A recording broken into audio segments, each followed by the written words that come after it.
Okay, let me go ahead and turn on. All right. Good evening, everyone. This is Calvin Butler with the National Dispatchers Network, RBBS Business Learning Center, and Assurance USA. Tonight is Wednesday night, 7 p.m. Eastern Standard Time, so it is now time for Q&A, live questions and answers. So, but before we get to that, let me say hello to everybody within the National Dispatchers Network and the Assurance USA team. How's everybody doing? Doing good. All right, cool. All right, look, things are about to really heat up and speed up. I've got a couple more people I've got to get finished being set up. Ms. Underwood, I'm gonna try to get you finished up tonight. I got a couple of people tomorrow that I gotta get finished. I did get your email, Barry. I did get some of the other emails on people wanting to have some other states that they want to put under their ownership, their branch ownership. So that's good. And I will be responding to all of those hopefully tonight. I'm going to try to respond to most of those tonight and tomorrow and try to get everything up and going by this weekend for our back office site.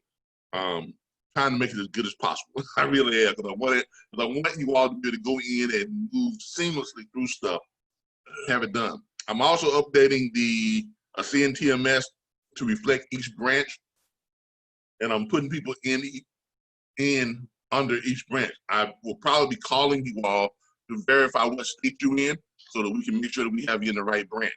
So we're starting to do that too, as well, because things are starting to come all together, and things are going to happen really fast here in the next 2 to 3 weeks. Really fast once we get all these services and stuff. Because I've been scouring through Facebook and LinkedIn and all these other places, and I'm seeing nothing but clientele. Different posts I'm seeing, guys talking about, what's the best place to go buy a truck? What's the best place to get a maintenance program? What's the best place to do this? I've just been seeing a lot of posts lately that have really been triggering my, my opportunity button or antenna that's been saying to me, oh, this would be a great post for us to, weigh in on and let people know what we have. And it's just post after post after post after post after post on Facebook on all of these different trucking sites. It's just crazy, but all of them are speaking to something that we offer and that we can, be able to have a great, market and niche and clientele base. So let's get ready for that, and I'm gonna try to get everybody up and going so that we make sure everything is on cue, so that we can all hit the ground running and go ahead and make this happen finally. All right. Where are we? Q&A. Let me share my screen. All right. Now, before we get into the Q&A real quick, let me go over this real quick with you all. I'm gonna show you what I'm talking about, and I'm just randomly going to some posts. I haven't even really, pre-looked at them just now, but I'm gonna randomly just look up some of our groups and gonna jump on some of the posts here and see what some of the questions are. Sure y'all can see my screen. Can y'all see my screen? Yes. I'm gonna just randomly jump on some posts here, and I want you all to tell me when you see something that could possibly be, something that we could comment on or something that we could provide. I want you all to just kind of just say, hey, I like that. I think we can be on. I think we can be on that. And right now I'm just scrolling through my news feed. I'm not even going to any of the per se trucking groups. I'm just scrolling through the news feed just to see what's going on. You know, a lot of Trump. Here we go, Peterbilt. I got lost today and ended up in a Peterbilt. Okay, I like that one. All right. So people on here, they're talking about what on this post? What are they talking about? I mean, it's kind of a pundit joke, you know, towards Peterbilt, but what are they talking about?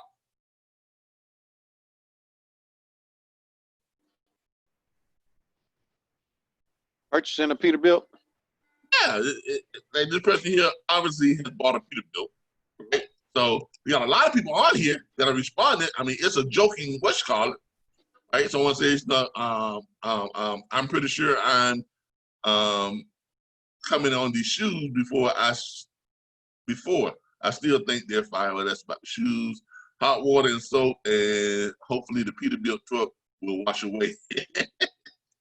You know, and you got a lot of comments here about a truck that someone has always bought. Hey, I love my Peter cars, you know, and things of that nature. So, would this not be a decent place to post something about we finance trucks and trailers? Sure. It's lighthearted. But come on, we can come up with a lighthearted post that will fit right in with this. You know what I'm saying? Especially since we don't tell them what truck they have to buy, we can give them a choice, right? So something to the tune is, you know, whatever it is, whatever truck you want, you know, we can provide the financing for it. Just something someone could come up with that could easily fit within this scheme here that will let people know what we do and, you know, some of the things that we do. There's all types of posts here, and I'm not even on the trucking site yet. I'm just in the news feed. Now, if I go to the trucking site, truckers past, present, and future, and see what some people are posting here. Announcements. Chad, I'm getting loaded in Woodburn. You know, these are all trucking sites where people are always talking about, different things about truck driving stuff. My grandbaby is a trucker. Happy birthday. Oh, new out here, you know, get her own truck for her next birthday. You know, we do the financing or whatever that may be. But there's always something within these trucking groups, you know, that you can find something that you can post on.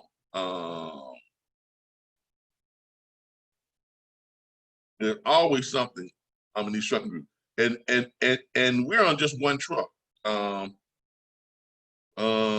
Well, at least the truck's good. Let's see here. Here's some guy, you know, in his truck, you know, posting some stuff. You know, this is gonna be my last video till the trucking rap music album drop. Here's a guy that's got a trucking rap music, you know, an album. He's talking about his, you know, I guess his truck and rapping and his truck all tricked out and everything. So, you know, I mean, we can post something there. You know, I mean, there's so much stuff going on within these trucking sites, these trucking groups that you can easily post on and put up something that we have access to. If it's not on a new truck, it's you know, it's the factory. If it's not the factory, it's the maintenance program. If it's not the maintenance program, it's the, you know, the leasing program. If it's not the leasing program, it's a fuel card program. If it's not the fuel card program, it's us. I'm helping them to get the authority or something of that nature. So we are poised to be in the right. Well, we're already in the right industry, but now we're poised with the right products and services that, you know, there's nothing we can't offer someone within the trucking industry. Just about everybody we run into, everybody we talk to, everybody we engage, there's probably something, probably a few things that they are able to benefit from us having access to it. Okay? Does everybody agree with that?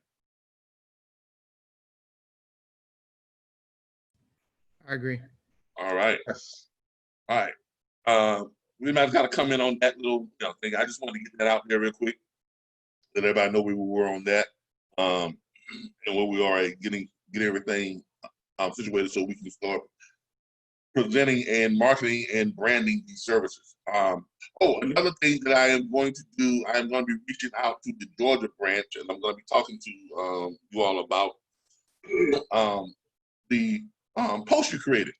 I like that. We'll probably be reaching out to you and coming up with some type of compensation for us to use that that emblem you all created for each branch. You all know what I'm talking about? Yeah. The Yep. the road sign. What? The road sign you're talking about? Yes. I was looking at it, more and more and more, and the more I looked at it, the more I thought, well, that would be a good, and image to use and to put out that exemplifies each and every branch, because we just changed the state symbol on each road sign, on each what's the thing called? It's a billboard. We can change that symbol on each billboard, and then that way everybody that comes in who has a branch or who are getting branches, we can kind of promote their branch with that same road sign, with that same billboard, all across, what you call it. So I'll be in touch with you. Give me a moment to get all this other stuff cleared up, and then we'll be in touch with you to kind of see if we can come to some type of user fee for us to use that, or for us to acquire that officially corporate wise. Okay. I don't believe in just look, if you come up with something that's really, really, really nice, and I see that it's a benefit for the entire company, we're not gonna just say, hey, hook me up, let me borrow that. No. what we're gonna do is, in order for us to incorporate it into our corporate structure and to legally do it, we have to offer you some type of compensation. We have to either have to offer you compensation for it, or you have to sign a legal, because it's something that you created. That's your intellectual property. Even though you are doing it under our trademark, you still came up with the overall, you understand what I'm saying? With the overall concept of that particular, branding piece. So that gives you, that gives the creator of that some ownership of what? If y'all been paying attention. It gives them some ownership of what? The trademark.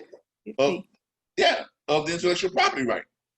Because they thought it up. That's what it is. That's what it means to own intellectual property. Okay.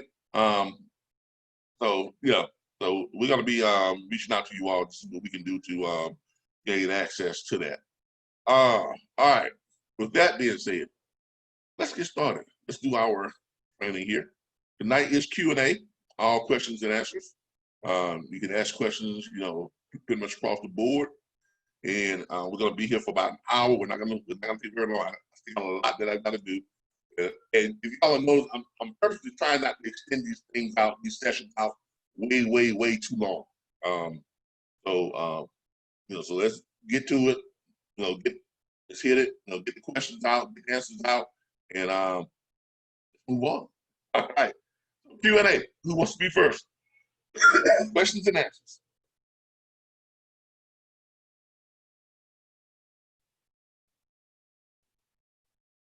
Okay, I have a question about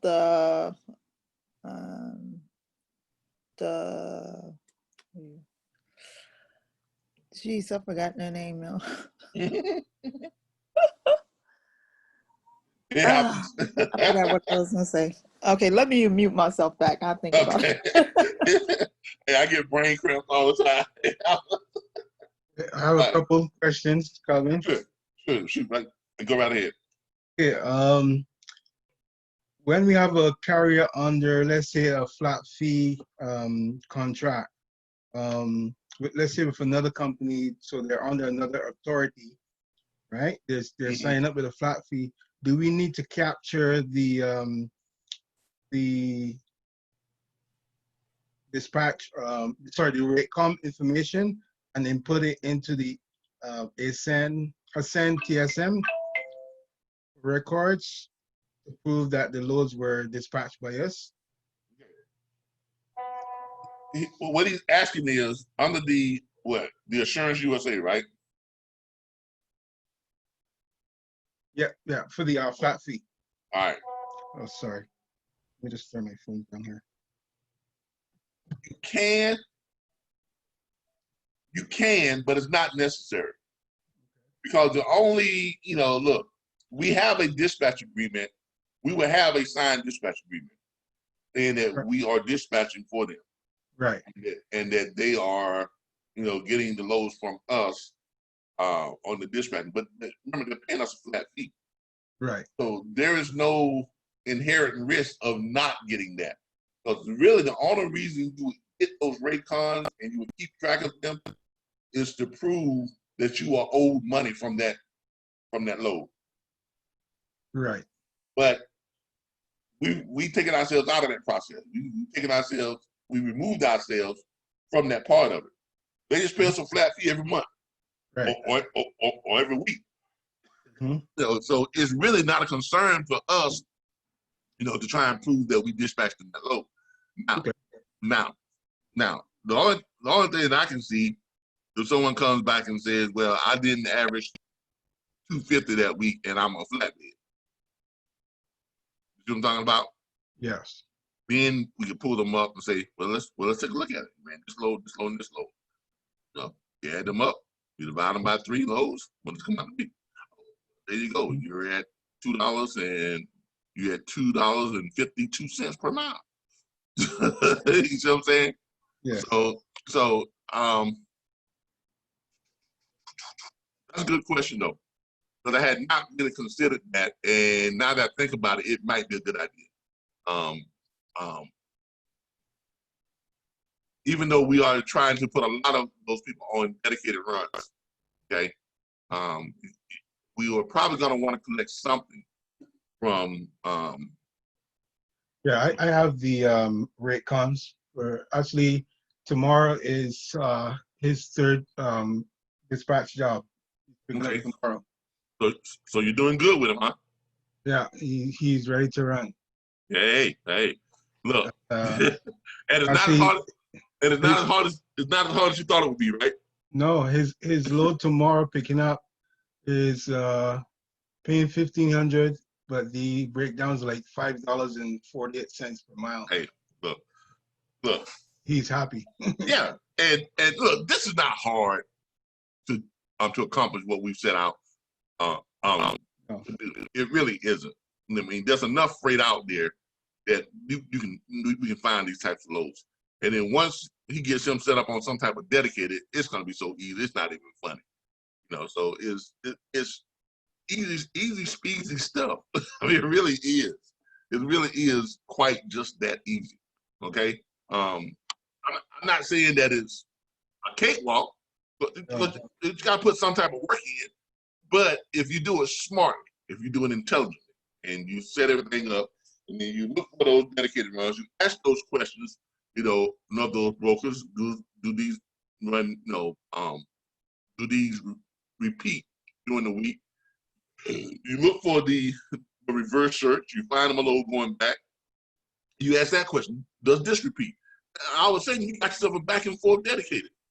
I mean, it's just a finding a route that he may like and something that he may want to work on, and and that's not that hard. Okay, so good work on that. But as you can see here, there's a place for everything in this CNTMS.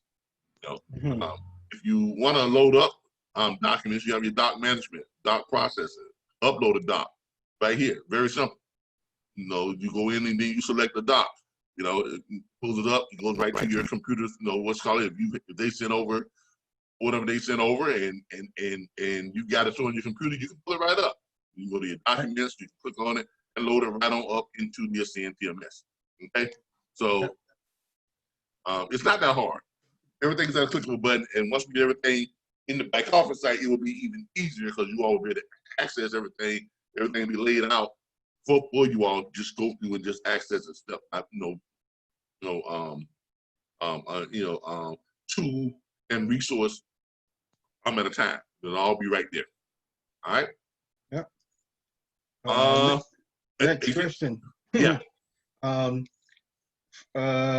the flat fee carriers that we're doing the 3 loads per week, is there a limit? So let's say my guy wants to run Saturday and Sunday, or No, I think he has. Okay. No, you run them as much as they want to run. Right. That's the whole objective. You want to run them as much as possible. Right. We want to. People say, "Well, God, that's a lot." No, it's not really. It's not really that hard. It's not a lot to do. It's just in how you set it up.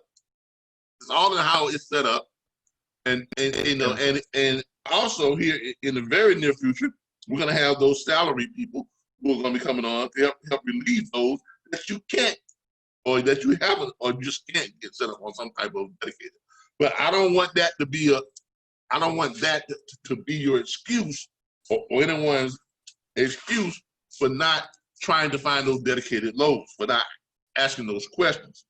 Because look, we don't want to overload them anymore than we want you all to be overloaded, right? Right. So always try to look for those dedicated runs and look to set up those dedicated runs. But this is not hard stuff. I mean, come on, this is an easy way to make money and build your book of business. Oh, Jesus Christ. This little thing I got here keep getting tangled up. I don't know why I keep putting the both in the thing. How did that happen? I don't know how I keep putting them on the both, on the same thing, and they keep getting tangled up. But anyway, all right. Questions. Great question again. Questions.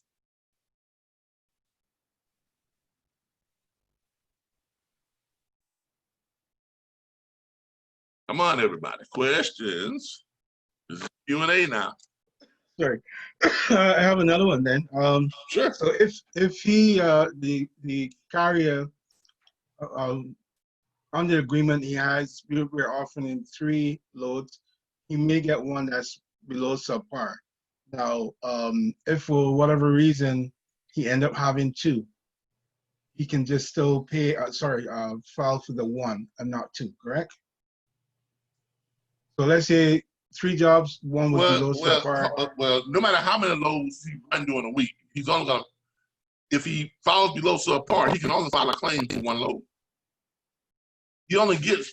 He doesn't get to say, well, let me see what I think I hear what you're saying. You're asking me if he runs. It doesn't matter. If it's 3 loads, 5 loads, 6 loads, or 10 loads a week. That doesn't matter. Okay. If you read the way the guarantee works, it's not based on 3 loads. It's not based on 4 loads. It's not based on 5 loads. It's based on the loads that we dispatch you on each week. When we average them out, they're going to average above your subpar rate. So if you're a dry van and we say your subpar rate is $2 per mile, if we find your load that's paying 2.20, find another load that's paying 1.50, find another load that's paying 3.25, find another load that's paying 2.10, find another load that's paying 1.89, find another load that's paying 2.54. Now, how many loads is that? 1, 2, 3, 4, 5, 6 loads, right? Right? Yes. So this is not predicated on 3 loads. This is predicated on whatever we dispatch you on that week. Okay. All right. If it's more than 1 load, all right. If we dispatch you, we're gonna add those up. I'll come up to $13.48, right? And you got 1, 2, 3, 4, 5, 6. You divide that by 6. by the number of loads they have that week, that comes with $2.24 per mile. He's above a subpar rate. See how that works? Yeah. Now, if that was below subpar rate, we would pick the lowest paying load. Regardless of what the lowest paying load was, you don't pick the two lowest paying load or the three lowest paying load. You pick the one lowest paying load, and you pay them an extra $1 per mile. We pay them extra $1 per mile on that load.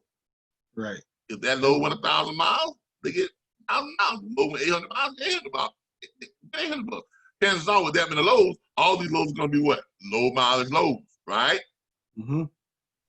So you see how the system is set up not to overwhelm itself. Right. Because of the rules of the game. Okay, I didn't just say, oh, this would be a good thing to have. No, I had to sit down and actually take into account all the rules and all the variables that are already in play. And one of the variables is what? Is the time mandate, right? Yeah. You know, hours of service. That's one of the things that goes into calculating this that helps us to put this together. We know that drivers can't drive more than, X amount of hours each driving shift, each day, in a 24-hour period. We know that the truck only gets 5.56 miles to the gallon, right? Determine how much fuel you're gonna put in the truck, that the truck can go without fueling. We know that, trucks only run, on average, 65 miles an hour. Most of them are governed. Those that are not governed, the laws in all the various states pretty much state that trucks can't run more than 65 miles an hour on average, 67, 68 miles an hour. So with all that being said, we know that if we say, okay, if we're gonna pick a number here, we're gonna look at the average rate per mile. We're gonna look at what's out there and what the average rates are right now, and we figure out what the subpar rate is for each particular thing. We know that if we run them 3 loads, the most that they're going to be able to run is 650 miles per load. No average out, right? If they run 2 loads at 500 miles, the third load is not going to be more than 800 miles. You see how that works? Yeah. If we run 3 loads at 200 miles, they can run what? Another 2 more loads maybe at that, because you got your downtime in between your load and your unload time. So you see what I'm saying? So the system is set up to where it's never going to put us at a real disadvantage. Does everybody see that? Yeah, I got that. Yeah, especially if you're doing your job on top of that and not just grabbing any load. No. You're actively trying to find the loads that fit above their subpar rate. Yes. So there you go. Okay.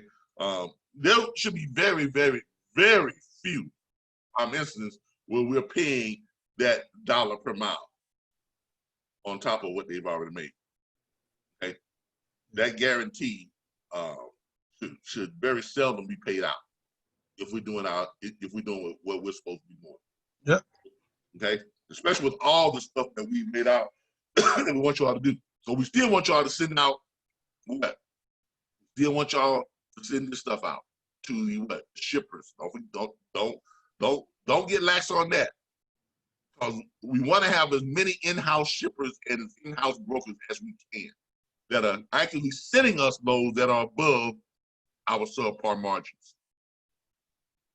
Okay, so that's only going to help you all. It's only going to help the carriers. It's going to help cut down on time on you finding them loads. So once we get this up to a certain level, we're going to be allowing the guys who are running under our authority and those people who are under our dispatch agreement. We're gonna. I'm about to let a cat out the bag.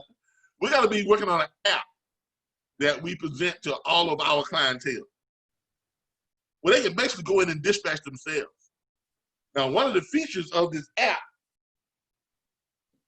and I know I'm getting ahead of myself. I had really planned on not putting this out there yet. I want it to be like a big surprise later on. But one of the features of this app is going to be, they get it, because and this is an exclusive app that's only going to be available to our clientele. One of the features of this app is going to be that you're going to be able to go in and put in, you know, where you are, right? And how you like to drive. You know, you got a natural profile for where you are at the time. So let's say a driver he pulls up and he's in California. And he's in California now, he pulls up, he gets the app, he goes, okay, I'm in Fresno, I'm a flatbed, man, I really don't want a tarp, you know, load this time. So I'm gonna say I'm not feeling like I want a tarp. Okay? You know, this is that, this is that. He puts in his criteria. When he puts it in, the app is gonna show him the loads within 50 miles of where he is that fits his criteria. Price-wise, not wanting to tarp, you know, this is that, weight, you know, the whole 9 yards. Almost like a load board, but it's not a load board. Why? Because it's specific to what? Our internal loads.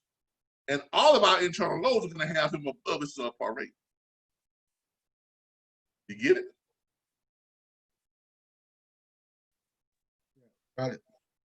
And that way, that's a way for them to actually self-dispatch themselves and us still living up to our commitment to finding them loads that's above what, $2 per mile on the fly van, $2.50 per mile on flat van, $3 per mile on the reefer.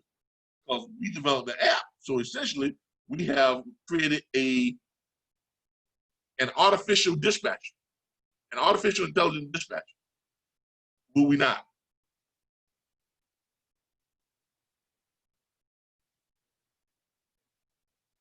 Right? That's right. That's essentially what it is. You know, they can go in, they can put in, okay, well, I want to find a load for Monday. I want to find a load for Tuesday, Wednesday, Thursday, and Friday.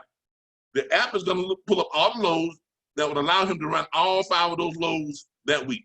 So in other words, it's going to exclude all loads that are over what? 300 miles, over 300 or 400 miles a day, right? All those that are over 500 miles, it's going to exclude them. Because he wants to run all 5 days a week, right? Right. You should.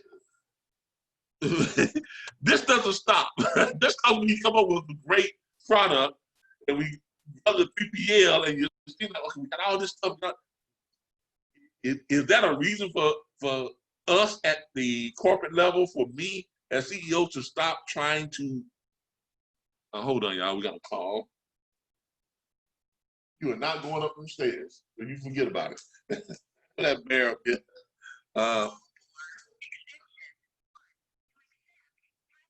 This is Calvin with RBBS. We are right. I'm in the middle of our Wednesday live Q&A session for all our students.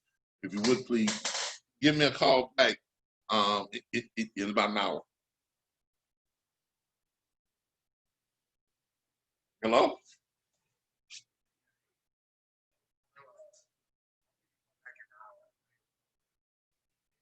Okay. Then give us a call back in about an hour. All right, thanks. All right. But, you know, that's not a reason for me at this level as plotting the direction for the company and always trying to find things that are gonna make opportunity better.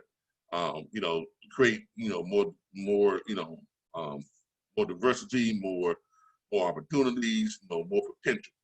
So don't think for 1 minute because we have all this stuff and we're just gonna rest on this. No. That's my job, to constantly look for ways to improve, constantly look for ways to innovate, constantly look for ways that will make our products and services better and thus make the industry better and help to make us more profitable and a more of a foothold within the industry. Okay, so but I've kind of let that one out the bag. But don't look for it anytime right away. Okay, I'm hoping to have it up and ready and out before Christmas. So we'll see how that goes. All right. Next question. I did answer your question, right?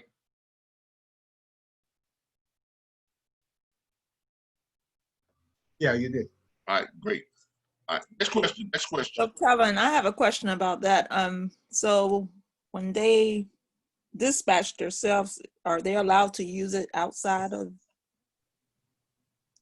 the Maybe business I'm outside of what? of RBB Learning Center, No, you mean Assurance outside of, USA? okay. Remember, that app is only going to be for our Assurance USA clients. Yes. So Okay, so how will they not be able to dispatch for someone else in order to prevent well, that from happening? for one thing, when they go on and they find a load, they still have to what? Confirm that load, right? Right? Right. You just can't grab a load, on any app. You just can't grab a load without confirming. You can't just grab a load and then just go pick it up from there, right? You got to confirm, right? And probably use your MC or DOT also. Exactly. Something they got to do to confirm that load. When they confirm the load, what do they have to give up to confirm any load?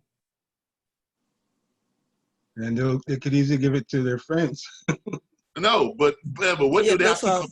They got to confirm the DOT or the MC number, right? Yes. Before you can confirm any load. Right. Load gets dispatched to you, your truck information, all that stuff. So if someone else shows up to pick that load up, other than the person who has confirmed it and who's on file for it, what happens? Yeah, they can turn them back. Exactly. They will turn them back. Because they don't know if that person is insured. They don't know. That's not the person who was confirmed to pick that load up. Now, in doing so, in order to confirm any load, you got to make contact with what? A live person somewhere, right? Yes. Right. Exactly. So if they're on our app, they're on our app. Okay. When they log into our app, we know who is logged in on it. When they grab a load, we know who grabbed that load. Just like we get these, all right. Let me ask you a question. How many of y'all checked your email and got a report from authorized.net someone had paid for a service? Yeah, I got one. Exactly. You all did. Everybody who signed up with authorized.net got one. Y'all see what I mean? Nothing will be able to go on without us knowing about it. Okay? Just like with authorized.net. Someone signs up for a service, you all get that report.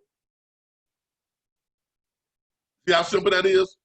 Technology allows us to track and keep track of everything. So if someone is using our app, wouldn't it be prudent that if they're using our app, when they go into the app and they grab a load, we can report on that? We have some type of way of going in and put up who grabbed what, and who picked it up, and who delivered what. Apps work two ways. Don't just serve the purpose for the people who are using the app, it serves the purpose for the people who develop the app too. They have information to track. All that apps are, they go both ways. All these apps we have on our phone, don't think that someone is just letting you use these apps and they're not keeping track of what you're doing. Because everything you do on these apps is fed back to them, right? For purpose of them being able to market your choices to their advertising or people who are paying them.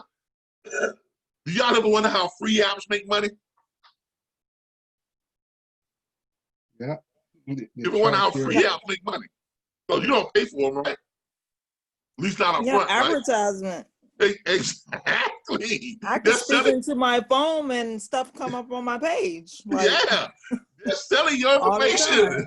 They're branding your choices, your information, your decisions, your like, your dislike, your wants, your needs, your desires. Everything that you have, everything that you think of, everything that you want, everything that you desire, everything you don't like or like or love, is marketable. There's a price on it. Even on your TV. Yeah. Someone is paying to know what it is you like and don't like, so they can present those things to you, and hopefully get you to do something else, sell something else. Okay, it's all all this stuff is by design. So if someone is using our app, no, we're not just here you go, yeah, use our app. No, we got no oversight whatsoever. No, no, no, no, no. Those apps are serving a great purpose for us as well. Okay. And one of the obvious things that is letting us know what type of loads this person likes, how this person likes to run, where they like to run. Aha. So who else will be interested? Think now, who else in the industry would be interested in that type of information, knowing where a driver likes to run, what he likes to pull, what he likes to fall, you know, that type of stuff. How many miles he likes to go. Who else would be interested in that type of stuff?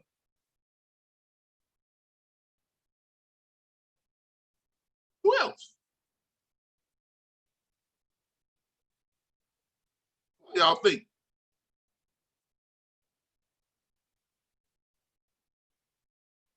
Did I lose you all?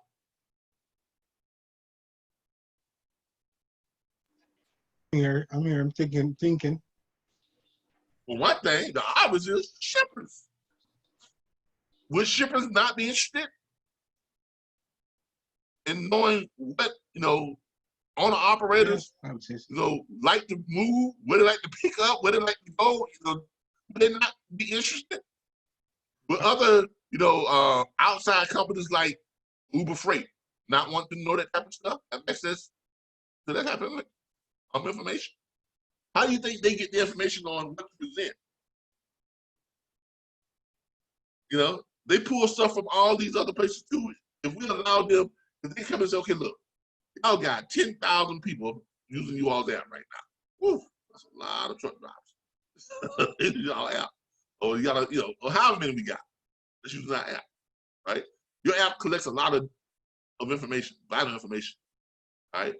What would it cost us to get a report on that information?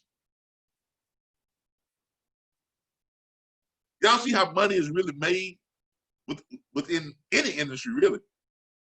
Do you see the different avenues of revenue that come from every little thing you put together, every little thing you do? Facebook does not charge you to be on Facebook, does it? But Facebook is probably one of the, is not probably, it is one of the most profitable platforms on the internet. Is it not? Well, on and off the internet. Is it not? Yeah, it is. So how are they making that money? To the tune that got Mark Zuckerberg worth, you know, $87 billion now. How are they making that money? Remember when we was talking about, when I was trying to find, hold up, matter of fact, I just saw it. Remember when I was talking about looking for some type of African wear, and I just saw it. Come on. I just saw it. I just saw it over here. I'm in a sponsored ad when I was looking for some type of African wear, and it popped up. I just saw it too. It was just here. I was just looking at it in the sponsored ad. But depending on what you're looking at on here, changes over here. I do know that, right? Yep. Okay, I just want y'all to get aware of that. So Facebook is making money from us being on here, from all these advertisers and people who are looking at what we have looking at right there. You know, we put something on or what, that all of a sudden your logo goes here and all this other stuff. So depending on what you're looking at, this stuff over here is going to present stuff to you. Depends on what you're clicking on.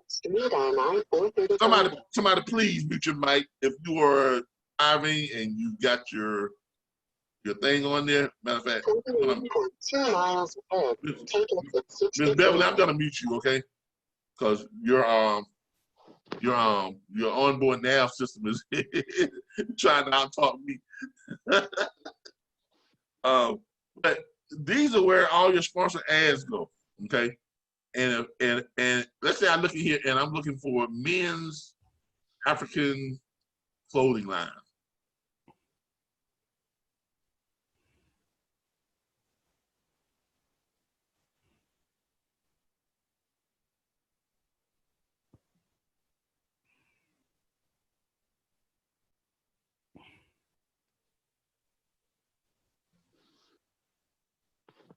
I'm looking for this, this men's African clothing stuff. I'm trying to find this stuff. I'm on Facebook and I'm trying to find Stars Africa.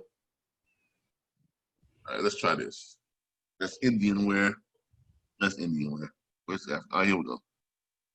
T'Challa suits. All right. So I'm looking for T'Challa suits, right? So I'm going to African blooms. Now, if I'm looking through this, what do you think this Facebook, what do you think this algorithm is doing on Facebook? It's tracking what I'm looking at. Yep. It's letting Facebook and the advertisers know this guy, he's interested in this stuff. He's looking at these clothing lines right here. He's interested in this stuff. It even tells them how long I stay on each picture, which gauges my interest in that particular item. And you get advertised everywhere you get it. You go. Exactly. Yep. That's what these apps do. And that in fact, with our app, we'll be doing the same thing. Okay. That's true. Look, there is so much money on the bank side of all the stuff that we do that you all have no idea. You really have. Some of you may, but look. I do, but I don't know how to start it. Well, this is how you have to. Did you get? Once you get to a point where you have so many clientele, you don't have to find them; they will find you. No, I'm just. This is why you have subscriptions. Why do you think I set up the RBBS Logistics Learning Center to be on a subscription base? Small subscription fee, $29.95 a month, or $39.95 a month, whatever. Small subscription fee, by comparison to all the stuff that we offer versus what everyone else offers, right? And what they charge for it, right? Mm-hmm. But you'd probably say, well, Kevin, how do you make money? Well, the subscriptions do make money, but there's stuff on the backside of it that makes even more money. Because with that subscription base, I'm on YouTube, and the larger my subscription base gets on YouTube, the more advertisers pay me to be on the stuff that we put on YouTube. Now I was the same. I was thinking the same way when I joined you. I was like, how this guy is only 200 and change. I know. I was just curious, but because I never knew anything about this, I was doing a research. I was curious, but right now, your idea and what you telling us, for me on my vision, believe me or not, it's up to the technology. Yeah, and that's what our whole platform is really about. We want to teach you all. Mm-hmm. We want to expose all of you all to the vast opportunities that are out there. But in order for you to be able to spot these opportunities, or to be able to take advantage of them, put stuff in the path of these opportunities, you gotta change the way you see certain things, or the way you look at the industry, or the way you perceive how people make money.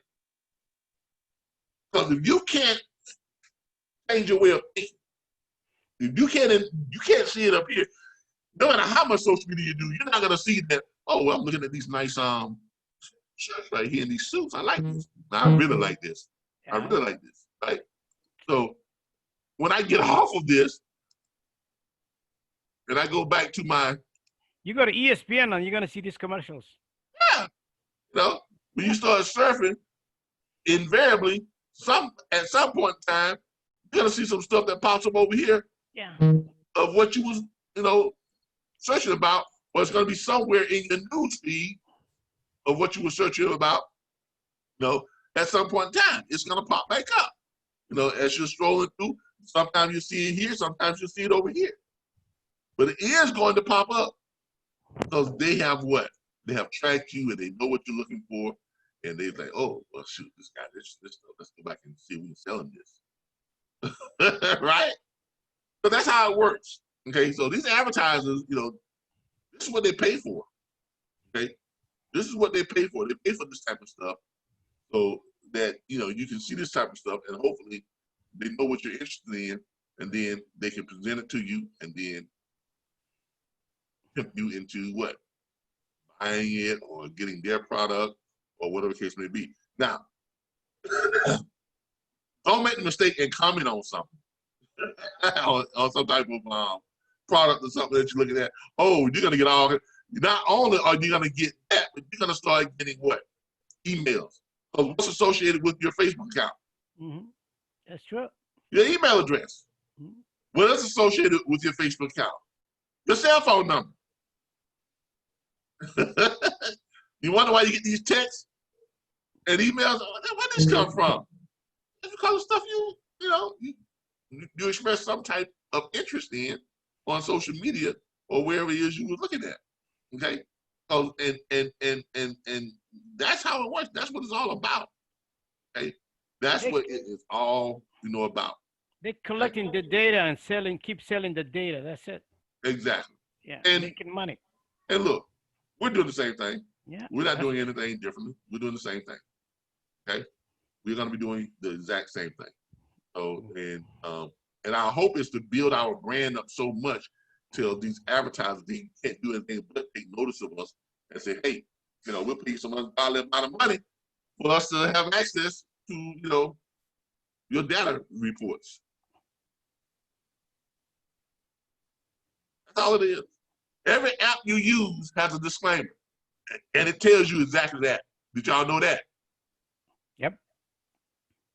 Read small print, you know, on those apps. When you upload those apps, go and read everything. It tells you that they're going to sell your information. It tells you that. They're going to market your information. They're going to sell your information.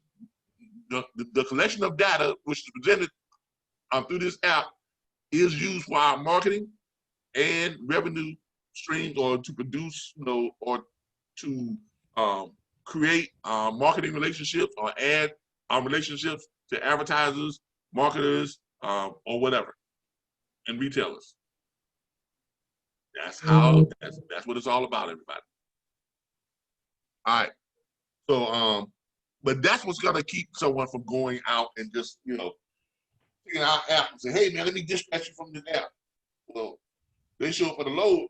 You can't get this load. You're not the one who, you know, what's called this load, or you know, who did you confirm this load with?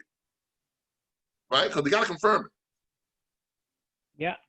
And once they confirm it, because all the loads on the app are gonna be with, because remember, all the loads on the app are from people who are from brokers and shippers who are contracted with us.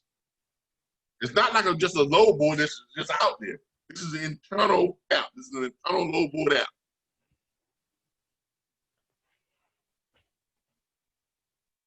So let's say someone does squeak by or do something like that, you know, 1 week. When we get our reports, when we pull up our reports and we look at it, well, this, you know, and computers being what they are, all we got to do is click on it and it would tell us if that person is within our network.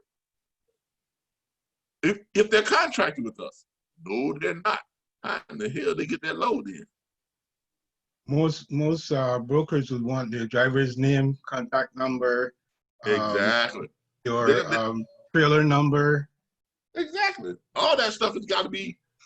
truck number. You got to give up all that stuff.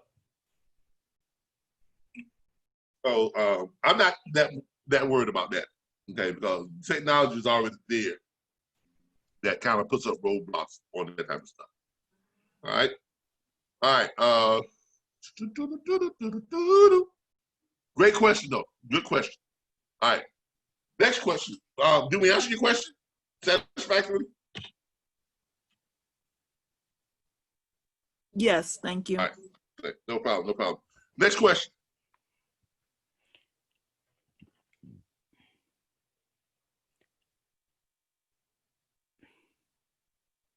Next question.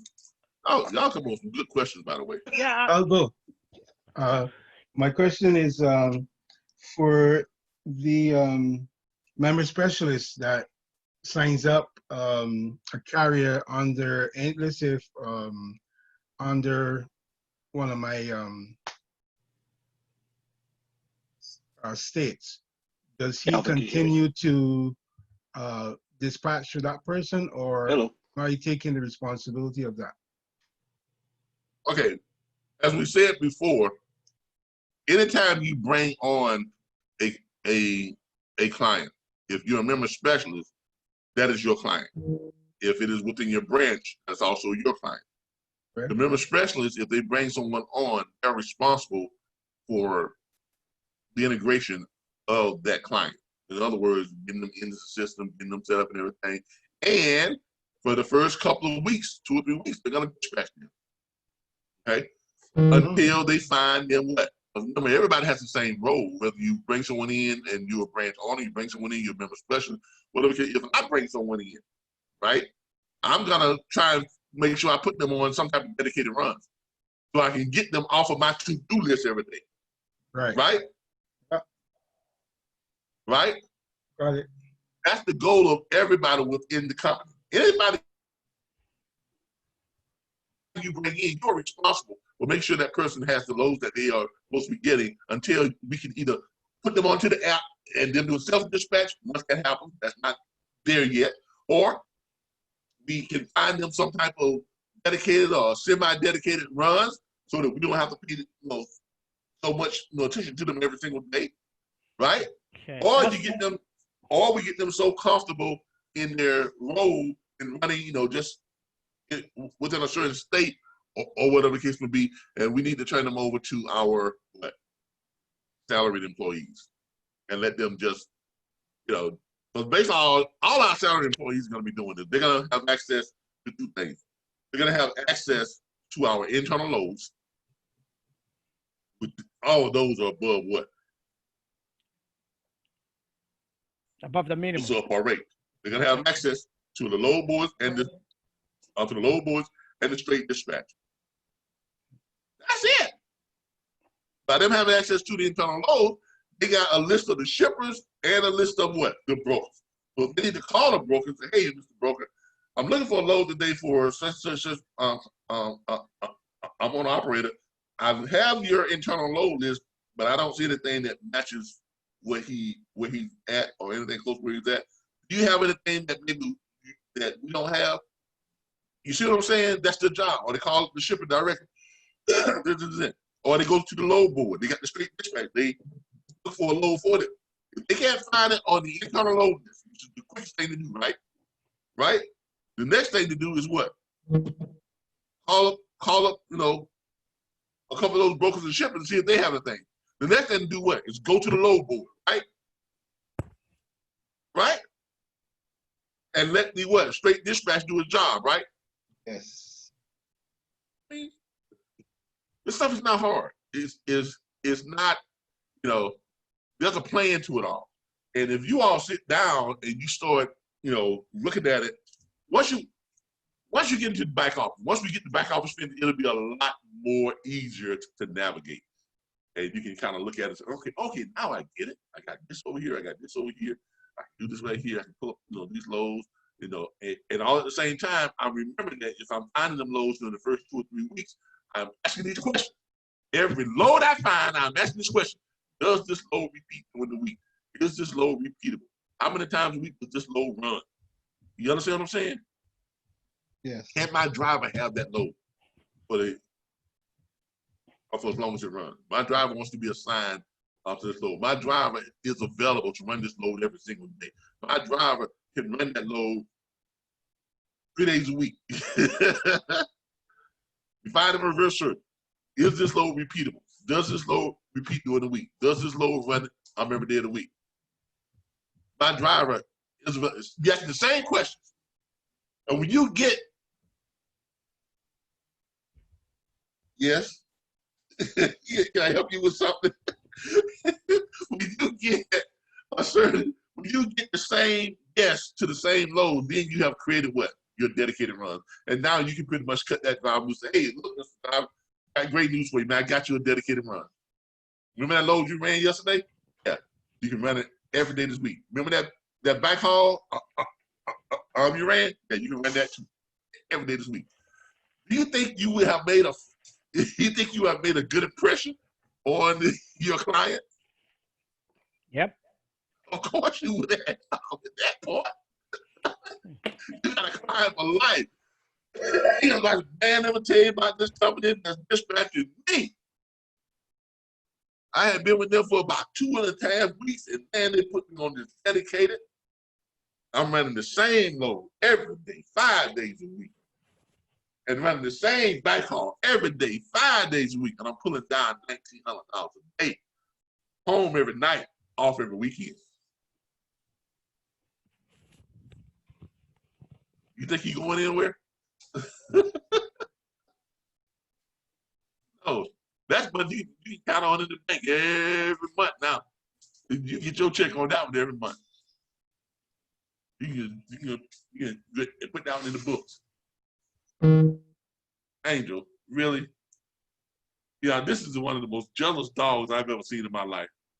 Now, as long as I'm not talking to anybody, or I'm not paying attention to anybody else, he will sit here at my feet and not do anything. But when I start engaging other people, he gets jealous. And you're the oldest. You're not supposed to be like that. You're too old for this, okay? Angel, you can make it. All right, now get down. Get down. Get down. Too old for that. You way too needy. All right. I love this dog though. He loves us. That's more important. He'll do what he got to do to protect us. So that's always good. All right. All right, everybody. We got about another 10 minutes, and we're gonna shut this down. So I've gotta do my mock-up. It's getting dark outside. I gotta let the garage do it down. I've got to let my other dogs in. I've got to turn on our night lights, for the outside, and our security system, everything. All right. So Hey, Calvin, did you get my email? who's this, Barry? No, Abdul Razak. Yeah, I got it. Okay. The one about the Columbus, Ohio, Minnesota. yeah, for the branches in Yeah. Ohio. Yeah, I got it. I'm gonna probably respond to those either tonight or tomorrow. Okay. You probably missed it on the first part of this broadcast when I said that I got all your emails, I got all the stuff. Everyone, Yeah. I respond to those. I came in late. Yeah. All right, but yeah, I got it. And we look forward to having you as one of our branch owners, or so well, we got a lot of great stuff that's coming up. Yeah. When I sign it, I'm gonna need a lot of help. I'm inexperienced. I want to bring a lot of drivers, so I've been talking. So I'm trying to. Yeah. Now you know what though? I've noticed that the most inexperienced people are the ones who are most successful. I see the money. I'm gonna bring a lot of drivers, but I'm gonna need a help. Hey, that's what the network's for. We're here. We got some people here who have several branches and stuff. I'm pretty sure you in the chat group, you'll be able to reach out and gather from their experience and and what they're doing. You all are able to see what we're doing on social media, see how people are creating these promos and things. So I think we have a great network. Yeah. That's really what we have. We have a great network. Okay. And because through the network, which has enabled us to create all of this. Without the network, now I'm gonna be honest with you. Without the network, it would be very, very highly probable that none of this would be in effect at the time that's in effect. That's the reason we've been able to do it. Could I have built this without the network? Yes. Would it have taken much, much longer? Definitely. Would it have cost a huge amount of money? Would I have to probably take out some loans and go to investors and all this other stuff? Yes, undoubtedly. But our network has allowed us to experience growth like none other. I mean, really, we have gone from a training platform to a all-out dispatch firm to a trucking company to a full-blown third-party logistics firm. Factory, truck maintenance, fuel card, insurance, truck financing and leasing, whole 9 yards, owner-op program, and flat fee dispatch. When are we gonna start the track leasing? That's it again now. When we gonna start the leasing tracks? As soon as we get all our licensing and links from our partner tabs. Got it. Okay, that's what we're waiting on now. I showed you all the email from yesterday that I got from them. Basically said that she had forwarded us on all our documents and stuff that we sent over to the to the department that handles that, and then the process of securing all that stuff, our certificates, our licensing. That stuff does take a little bit of time. You can't just jump and say, hey, you're gonna be a factory company. You gotta. That's why we had to send them our articles of incorporation, our business structure, our all of our state certificates, our EIN number. We had to send all that stuff up. Okay, our banking information. We have to have an X amount of money. I'm in the bank, as a business. I think they said that I think that the thing is you have to have at least $50,000 in your business account, which we do, thanks to our trademarks. So, and that's still growing. As we are spending money on that too, but we are still above that 50 grand, and we are bringing in more and more trademarks. More and more branches, and that's going to grow. And now that we've started, signing on clientele, that now that the clock has started for at least one branch, and then as you bring in the first clientele, now that the clock starts on your what? On your trademark licensing, your trademark monthly usage fees. So, wheels are turning, y'all. Wheels are turning.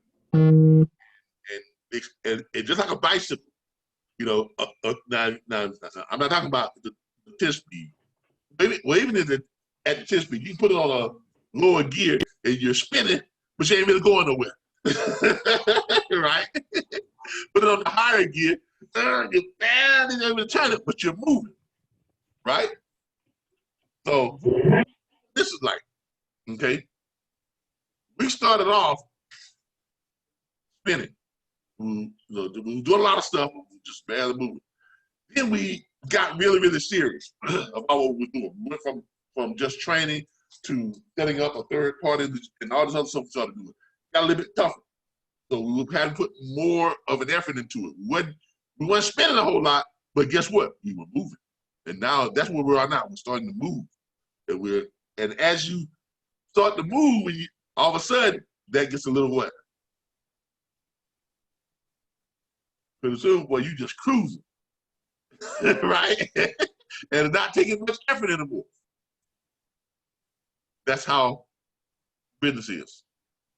Okay, y'all knows I use a lot of analogies. Okay, my sister is a school teacher, and she tells me all the time, "Boy, you should have been a teacher." I said, why? Because everything you explain, you explain it, in a way that it's an analogy, and you present it, in a way that's kind of easy for anybody to really get it. So I said, well, hey, that's just what I do. It's called being a salesperson. But that's all sales is. That's all sales is. Sales is being able to teach someone to see things the way you see them. That's all. Hey, Calvin. That's what I was going to ask about TAF. When we market that, is it okay to use their name? Me, like, whose name? TAF. Okay to use TAF's name? Yes. Yeah, because they're gonna be they have what's called a co-branding program that we're gonna be taking part in too. Where okay, I was just making sure. Yeah, they're gonna be helping to develop some of our branding, and we're gonna be branding ourselves along with them at the same time. So when they put out stuff, they're putting out our name. When we put out stuff, we're putting out their name. It's called a co-branding. It's called a co-branding program, which is great. Which is great because they have a lot more resources, as far as to do branding and all that type of stuff. So with their co-branding program, that's gonna help us a lot. Okay, to get our name out there, get our word out there, because they have a lot more subscribers, a lot more clientele, people who come to their site and they start seeing our name alongside theirs and some of their YouTube stuff and their Facebook stuff and their social media stuff on the blogs and stuff. So they've got a whole list of blogs and these websites, like this trucking information website where a lot of truckers go to get their information from, that we're going to be able to brand on using both our name and their name. Okay? Calvin, do you have an update of the owners of the states branches? Yeah, we do. And for I'll put that out again here within the next week. Those of you who are inquiring about brand ownership, when you all get your packet, that's included in your packet. It's actually a map of the country, and it shows you who has what branch, and underneath it, there's a list of all the branch owners and who has what branch, and also you'll receive your trademark license agreement that you have to look over, complete, and send it back in. For each state that you have a branch in now, you have to send in a separate trademark license agreement. So if you got multiple states, you're gonna need a separate. Now, those of you who've already done it, if you put them all on one thing, that's fine. It's not retroactive. It's going forward. Anytime you do a new state, you got to do a new trademark license agreement. You'll also receive our wiring information and the wiring instructions. Okay, and a copy of your commission payout plan. All right. All right. Look, I know y'all probably got a lot more questions, but I'm so glad we had this time together. Just to laugh and sing along. Oh yeah, it's time to go. See you Saturday. Hey, look, Good night, Calvin. look everybody. I'll see y'all on Saturday. Y'all have a great rest of the week. I'm looking to have a lot of this stuff ready to present to y'all on Saturday during the live broadcast, the Six Figures Booking Freight from Home show. Look, I am so excited about everything that we got going on. I was working on the back office act today, and the more I work on it, the more excited I get, because we have so much to offer to the industry. You start looking through social media, you start seeing all these different posts, and you're like, man, I wish we had our license on that yet. So I can go ahead and jump in there, you know. And it's really, really exciting. Today, I met with my old crew when I used to work with the city of Tallahassee and some of the guys over there. And, you know, a bunch of them have businesses like cleaning services and lawn care services and, you know, stuff like this and that. And I was talking to them, and they was talking about how their businesses are picking up, but guess what they were having a problem with? Invoices. Yeah. I was like, okay. And one of them, he owns a huge lawn care service here in North Florida. Okay, he's got 27 crews in just throughout North Florida. Okay, in like 8 different counties. You got 27 different, crews, trucks with the mowers, the zero turns, the weed eating, all this stuff. But he got 27 different crews. And he was telling me he's also high up with the city of Tallahassee, okay, with Parks and Recreation. And he was telling me that the city has a problem with collecting their money on invoices. I was like, what? He's like, yeah, because the city does stuff, but they have to get that money from who? Where does the city get their revenue from?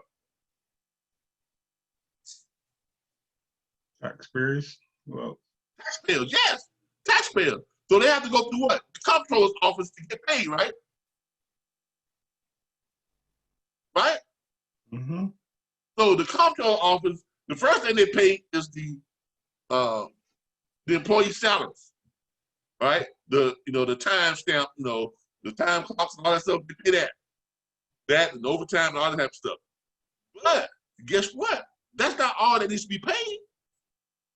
Because Parks and Recreation, they have all this equipment, right? They have to get new equipment, right? They have old equipment, new equipment, they have equipment that's broken down, they have to get stuff repaired, they have to send stuff out to get repaired, all this other stuff, this and that. And when they send stuff out to get repaired, right, in order to pay the repair shop, the trash shop has an account with the city, right? Yeah. Right? Or the place where they go to get this new stuff. They go out to these places and say, okay, I need a new zero turn. Okay, yeah, that's gonna be $5,840 and put it on the city's account. Okay, city's account. Do you think that dealer that they got that from is getting that money right away? I was trying to see how I was starting. I was getting literally flustered. But I was like, whoa. But I had never thought about it on that level. Think about that for a minute. Think about that. You can go to a city municipality and say, look, are you having a problem with getting the funding you need from the comptroller's office, in a timely fashion? Hell yeah. Then you can go to all their suppliers who supply them with the weed eaters, the mowers, the chainsaws, the trucks, all this. Think about any city, how much stuff that they get that they use. And they're getting it from all these retailers, from all these commercial vendors, right? The commercial vendors are letting them have it on a signature, right? Right? Yes. And then they got to put in the invoice and wait for their money. I guarantee you they're not getting it faster than 30 days. Probably longer. Oh yeah. Some of them probably like almost 6 months. What the guy was telling me, he was saying that one vendor has filed a lawsuit because they've been a year out and they're getting their stuff almost a year later.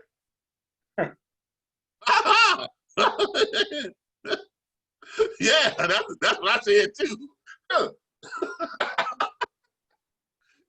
Catching up with us, yeah, man, you got out, you started drinking up. Yeah, man. Because I worked with the city for about 5 or 6 years. The labor hall. So I used to work with them. Like when I was homeless, I used to go to the day labor. Day labor would send me out to the city. They liked the fact that I worked so well with them. They put me on a permanent ticket with the city.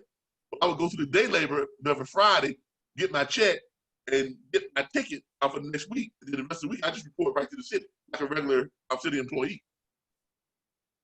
I have a thing about, when I see a lot of the guys who were homeless with me back when I was homeless, and they're still homeless, they will all tell you that I am both generous and I am both hard on them. But they really don't have an excuse. They really don't. Now I understand becoming homeless, but staying homeless, that's a different thing. Right? Oh yeah. That's a whole different thing. I understand that becoming homeless may have been out of your control to some point, some extent, but even that was still something you caused, right? Either by your lack of something, or your neglect of something, or your abuse of something. Okay, but it happens. Okay, it happens. People lose their jobs, whatever. This and that. I understand that. But staying homeless, that's a totally different thing. And staying homeless is just a matter of you wanting to try and live. Staying homeless is you soaking in the fact of what you used to do, or what you used to be, or how you used to have it. You gotta let that go, because you're not that person anymore. You don't do that anymore. You don't have those things anymore, so you can't expect that type of stuff anymore. Now you gotta do some stuff that maybe you don't want to do, some stuff you never thought of doing. You really gotta humble yourself, in order to build yourself back up. Does that make sense to anybody?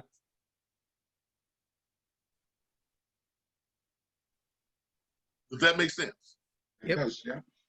And that's across the board, because when I was at the shelter, and you're able to leave the shelter at 4:30 in the morning.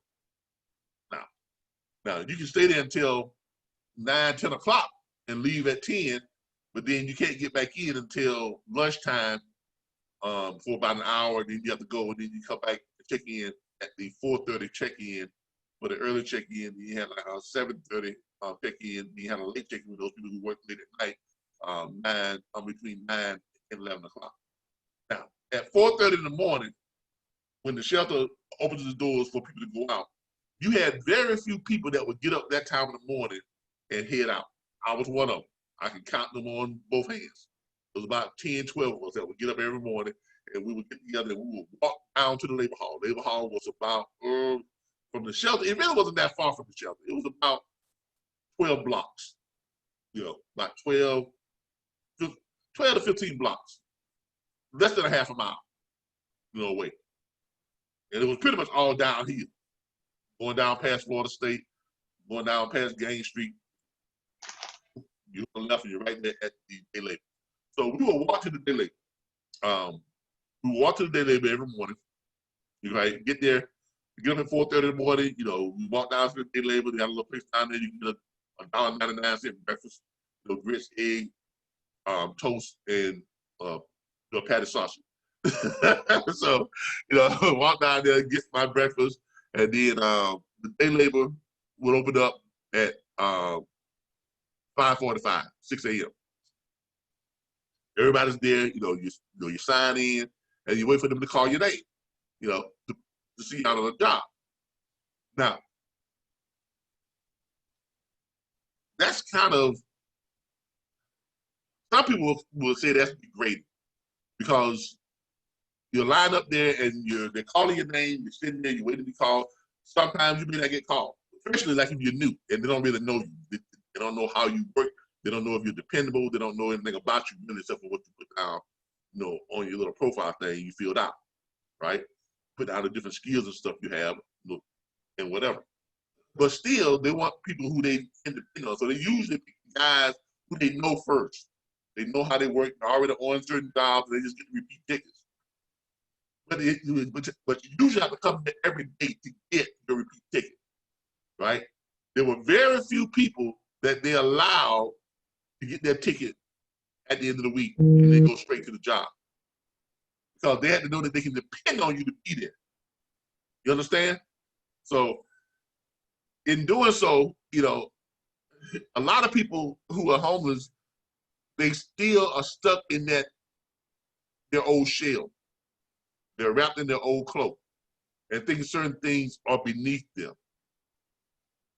And that compounds each day that you wallow in that. It compounds more and more and more and more and more. Pretty soon you get to the point to where you feel like, well, this is all there is. When really it's not. You're just so ashamed of what your circumstance is, you refuse to put yourself out there in the light of day for someone to shine the light of opportunity on you.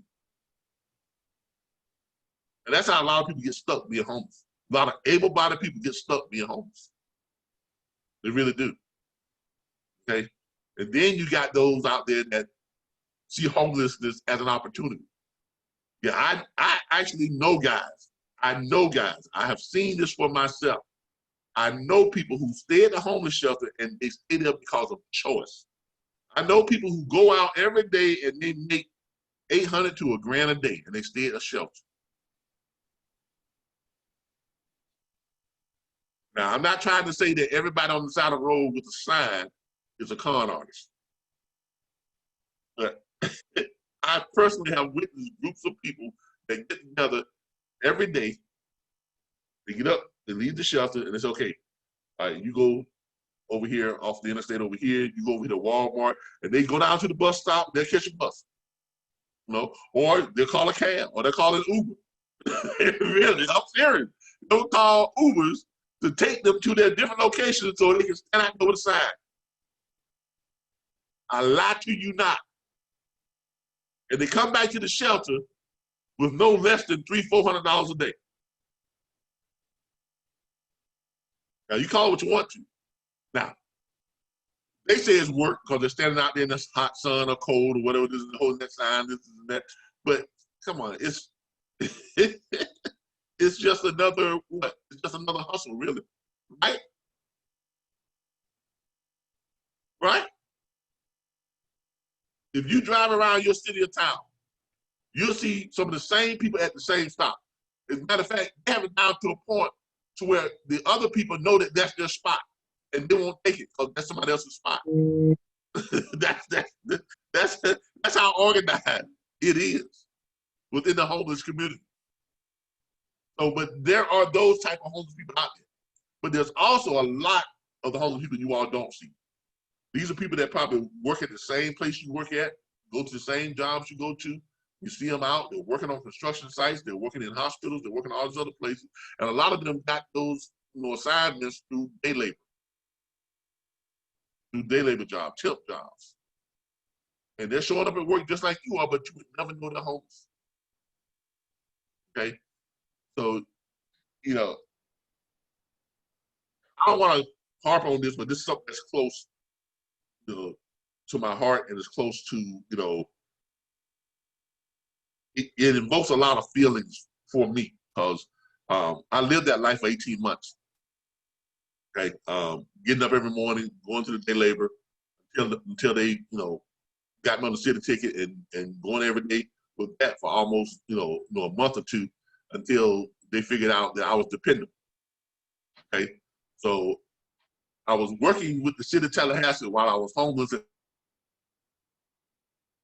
the same time, I was doing my diaries of my homeless entrepreneur thing. But I was finding time to do all this stuff. And every now and then I would take breaks from working at the city of Tallahassee to work on, once I got my own business started, I started working strictly just in my own business and building up from that. But, people who are long-term homeless, a lot of them are there because they choose to be. I mean, there's no other way to put it because there are, in Tallahassee, we have 7 day laborers. And they're always sending people out, all 7 of them. All 7 of them.